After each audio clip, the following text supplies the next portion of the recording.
Class 10 boards के लिए last 30 days बचे हैं बेटा, और अभी भी अगर तुम्हारा सिलेबस बिल्कुल खत्म नहीं हुआ है तो याद रखो, तुम्हें पहली बात तो फर्स्ट से लेकर के 30 डेज तक हर दिन यूटिलाइज करना है। उसके ऊपर से ऐसी चीजें पढ़नी है जिससे तुम्हें पेपर में नंबर मिले। तुम रैंडम कुछ नहीं पढ़ सकते, तुम्हारे पास टाइम नहीं है, तुम्हें रिवीजन भी करना है, तुम्हें अपने फर्स्ट एग्जाम की प्रिपरेशन भी करनी है। कौन से चैप्टर पढ़ने हैं, कौन से नहीं पढ़ने, कौन से टॉपिक यूजलेस हैं जो आज तक नहीं आए हैं, सब कुछ मैं डिटेल में बताऊंगी बेटा, ध्यान से देखना है। दूसरी इंपॉर्टेंट चीज ये है, कुछ भी हो जाए, ये कंप्लीशन वाला जो कीड़ा है दिमाग से उसे निकाल दो। कुछ भी हो जाए, सिलेबस हर एक चीज पूरा तुम कंप्लीट नहीं कर सकते, और ये समझदारी भी नहीं है, क्योंकि अगर तुमने सिलेबस नहीं किया तो पूरा सिलेबस कंप्लीट करने बैठोगे, अगर नया नया चीजें पढ़ते जाओगे तो रिवीजन नहीं कर पाओगे, क्योंकि हमारा टारगेट है मिनिमम 2 टाइम रिवीजन। तो कमेंट सेक्शन में बेटा लिख दो कि ये 30 डेज के दीदी I am ready to follow your plan, और मैं तुम्हें जो अब बताने वाली हूं आगे तुम ध्यान से देखना। सबसे पहली चीज क्या है बेटा कि अभी मैं पूरे सब्जेक्ट की साइंस, सोशल और मैथ्स के तुम्हें प्रायोरिटी 1, प्रायोरिटी 2, प्रायोरिटी 3 चैप्टर बताऊंगी। क्या मतलब है? प्रायोरिटी 1 बेटा ऐसे चैप्टर होंगे तुम्हारे जो स्कोरिंग और बहुत ज्यादा वेटेज वाले चैप्टर हैं, और ये चैप्टर्स ऐसे हैं जो तुम्हें पूरे ऑलमोस्ट 90% चैप्टर ये पढ़ना है। मतलब एक दो चीजें जो तुम्हें नहीं पढ़नी, उसके अलावा तुम्हें ये पूरा चैप्टर पढ़ करके जाना है, क्योंकि ये आपके लिए इंपॉर्टेंट होने वाले हैं प्रायोरिटी 1 वाले चैप्टर। फिर जो प्रायोरिटी 2 वाले चैप्टर है वो मॉडरेट वेटेज के चैप्टर हैं, और ऐसे चैप्टर हैं जिसमें तुम 60% तक का ही सिलेबस पढ़ोगे, 40% चीजें तुम इजिली छोड़ सकते हो, क्योंकि वो एग्जाम्स में कभी नहीं पूछी जाती। ठीक है, तो तुम क्या करोगे, केवल 60% थ्योरी पढ़ोगे, 40% तुम छोड़ सकते हो। कुछ थ्योरी पढ़ोगे, कुछ न्यूमेरिकल्स करोगे, तुम्हारा काम हो जाएगा मीडियम वेटेज वाले चैप्टर्स के लिए। और प्रायोरिटी 3 वाले चैप्टर्स वो चैप्टर्स है जिनका बहुत ही ज्यादा लो वेटेज है, उसमें तुम्हें बिल्कुल टाइम वेस्ट नहीं करना। लो वेटेज चैप्टर में फिक्स है कि कुछ ही टॉपिक्स आएंगे, वही टॉपिक्स पढ़ के आगे बढ़ जाएंगे। जैसे इन्वायरमेंट चैप्टर का फिक्स है, वही टॉपिक आता है बार बार, आगे बढ़ जाएंगे, हम बिल्कुल टाइम वेस्ट नहीं करेंगे। तो पूरा सिलेबस मैंने तुम्हारा इन 3 प्रायोरिटी लिस्ट पे डाला है। ऐसे पढ़ने से होगा क्या, तुम्हारा वर्कलोड बेटा 30 to 40% ऐसे ही कम हो गया, यानी अब तुम 60% उस सिलेबस को पढ़ रहे हो जिसका सबसे ज्यादा चांस है आपके पेपर में आने का। तो ध्यान से देखना, अब सब्जेक्ट वाइज मैं आपको बता रही हूं। सबसे पहले साइंस के लिए आ जाओ बेटा, ये तुम्हारे बहुत ज्यादा इंपॉर्टेंट चैप्टर्स हैं। 7 to 10 मार्क्स के ये चैप्टर्स आपके बोर्ड एग्जाम्स में देखने को आपको मिलेंगे।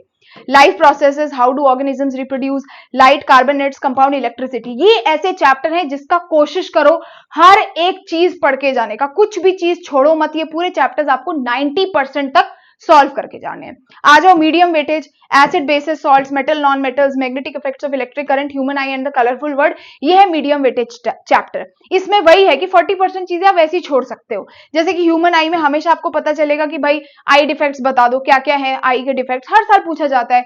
कोई डायग्राम दे देंगे, बोलेंगे इसका फंक्शन बताओ, फिक्स पता ही पता है। ठीक है, magnetic effects of electric current में भी ये मेटल नॉन मेटल में डिफरेंशिएशन पूछ लेते हैं। तो ये बेटा कुछ चीजें फिक्स है, आगे बताऊंगी पता कैसे चलेगा। तो मीडियम वेटेज ये हो गया।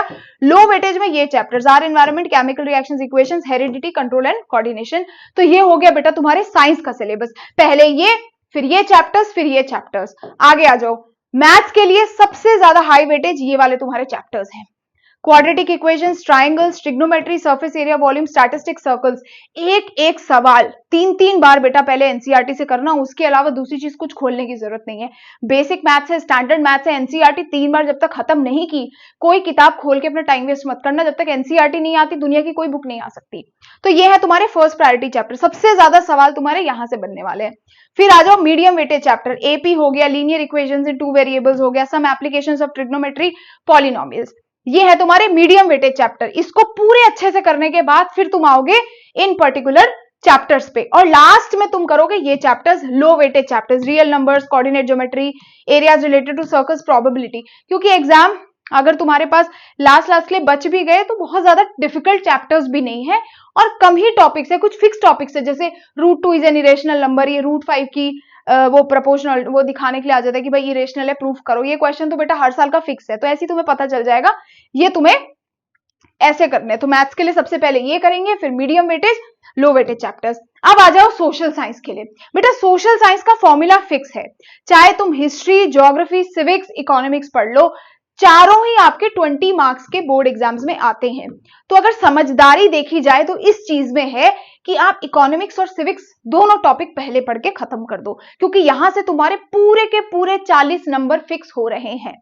और 5 नंबर बढ़ाने हैं या 7 नंबर बढ़ाने, तो क्या करो, हिस्ट्री के दो नंबर का हिस्ट्री का मैप आने वाला है तुम्हारा, 2 से 3 नंबर का, और ज्योग्राफी का 5 नंबर का मैप, तो 7 नंबर और, यानी 47 मार्क्स तुम्हारे सीधे फिक्स हो गए।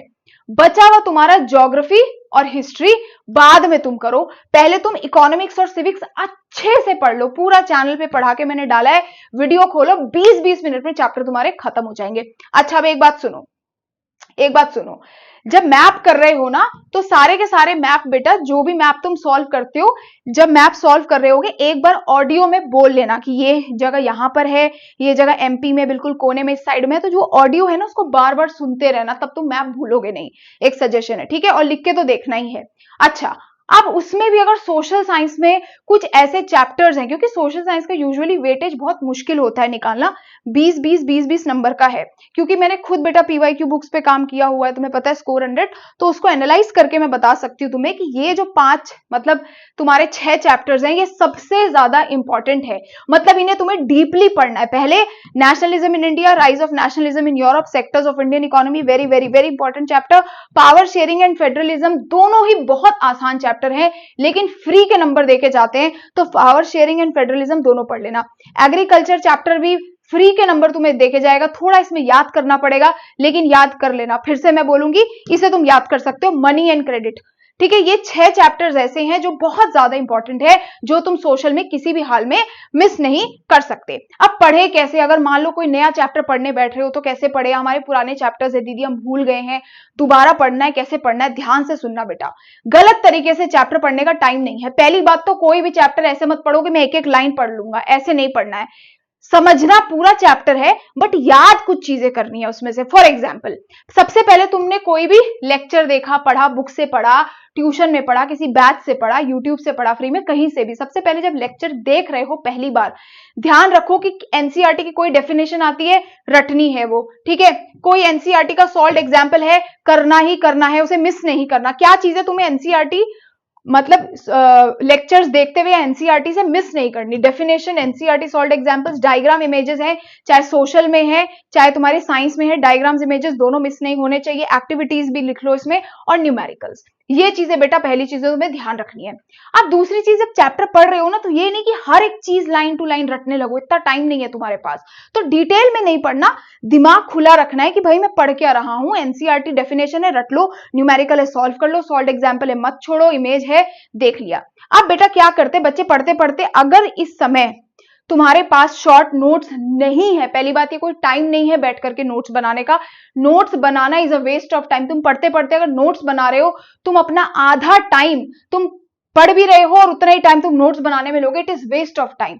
नोट्स बनाने का फायदा तब है जब तुम याद करके नोट्स बना रहे हो, इससे तुम्हारी रिटन प्रैक्टिस भी होगी और वो कॉन्सेप्ट तुम्हें लंबे समय तक याद रहेगा। तो जिन बच्चों के पास शॉर्ट नोट्स बेटा नहीं है, बिल्कुल टाइम वेस्ट मत करना, और अगर जो लेना चाहता है वो हमारी 1 o'clock की, मेरी 1 o'clock बुक है जो हर साल मैं रिविजन बुक निकालती हूँ, पूरे 100 पेजेस में बेटा कलरफुल वे में मैंने तुम्हारा पूरे चैप्टर्स फिनिश कर दिए। देखो सिर्फ 100 पेजेस में शॉर्ट नोट्स तुम्हें बना करके दे दिए, जो जो चीजें इंपॉर्टेंट है वो सारी की सारी इसमें है।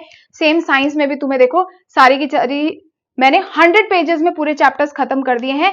लास्ट में तुम्हें इस तरीके के गेम्स भी मिल जाएंगे, ये देखो इस तरीके के गेम्स भी दे रखे हैं ताकि तुम पढ़ो तो तुम्हें मजा आए। दोनों बुक्स के साथ बेटा तुमको फ्री ऑडियो बुक्स मिलने वाली है, यानी जब जब तुम पढ़ रहे हो और तुम्हें अब रिवाइज करने का मन नहीं कर रहा है, तुम्हें बस ऑडियो बुक्स पे इनरोल करना है, मतलब फ्री में ही है, बुक्स में स्कैन करके पूरी ऑडियो बुक सुन के सेकंड्स में चैप्टर रिवाइज कर सकते हो। और साइंस के लिए तो पूरे 3D डायग्राम्स है, स्कैनर से पूरा डायग्राम रोटेट करके देख सकते हो, वीडियो अटैच कर दूंगी, जाकर के देख लेना। तो ये तुम पढ़ रहे हो 100 पेजेस में, हर एक चैप्टर 2 से 3 पेज में समराइज किया हुआ है।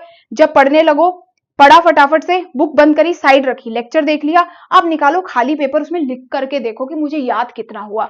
तो ये तुम्हें काम करना है, लिंक मैं डिस्क्रिप्शन पे दे दूंगी। अब आ जाओ बेटा लेयर 2। अब दूसरे बारी में क्या करें, चैप्टर पढ़ लिया, समझ लिया, नोट्स बना लिए, सेकंड लेयर में बेटा पीवाईक्यू की बुक खोलोगे आप, रिपीटेड क्वेश्चंस देखोगे, पिछले 5 साल के पेपर खोलो, सीधा सॉल्व करने लगो, ये क्वेश्चन है, ये क्वेश्चन है, ये क्वेश्चन है, खुद ही पता चल जाएगा कि इस पर्टिकुलर चैप्टर में से मुझे कौन से टॉपिक पे ज्यादा जोर देना है, कौन से टॉपिक मुझे ज्यादा डिटेल में पढ़ने हैं। तो ये बेटा तुम याद रखना, और यही वो तुम्हारा सिलेबस है जो पेपर में तुम्हें फिक्स नंबर दे करके जाएगा। जैसे मैंने बोला, defects of I very important, decomposition reaction very important, आएगा ही आएगा। प्लास्टर ऑफ पेरिस 100% पेपर में आने वाला है, तुम्हारे सपने नहीं आ रहे हैं मुझे कैसे पता है, क्योंकि पेपर पेपरों से मैंने देखा है। तो ये 5 साल के पेपर जब तुम्हारे दिमाग में आ जाएंगे, बस इन टॉपिक्स को पकड़ लो। तो जब अब तुम तीसरी बार रिवीजन करने जाओगे ना चैप्टर को, तो रिवीजन में बेटा वो इंपॉर्टेंट टॉपिक्स की जो लिस्ट तुमने बनाई है, जो फिक्स मार्क्स तुम्हें बोर्ड एग्जाम्स में देने वाले हैं, उस लिस्ट को तुम्हें पहले पढ़ना है। और जब तुम्हारा टाइम बचे तब तुम बचा हुआ चैप्टर पढ़ो। तो ऐसे तुम्हारा फिल्टर हो जाएगा। जो मैं कह रही थी ना कि 60% पढ़ना है, बाकी पे इतना ध्यान नहीं देना, वो ऐसे ही होगा कि जब तुमने इंपॉर्टेंट टॉपिक्स देख लिए तो तुम उसी टॉपिक्स पे ज्यादा फोकस करो रिवीजन के टाइम पे।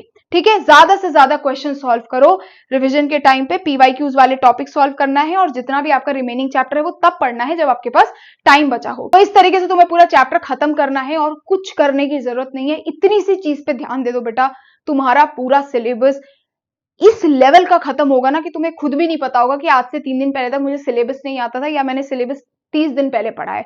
बहुत बच्चे ऐसे करके नंबर लाते हैं, ऑल्दो मैं इस चीज को कभी सपोर्ट नहीं करती।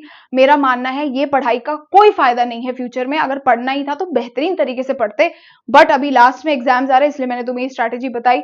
तो आई होप तुम्हें ये वीडियो अच्छा लगा होगा। नीचे जाकर के सब्सक्राइब कर दो चैनल, और ये कैसे स्ट्रैटेजी तुम्हारी चल रही है हर दिन का चैलेंज आकर के कमेंट सेक्शन में बताओ। Till then thank you so much, bye bye.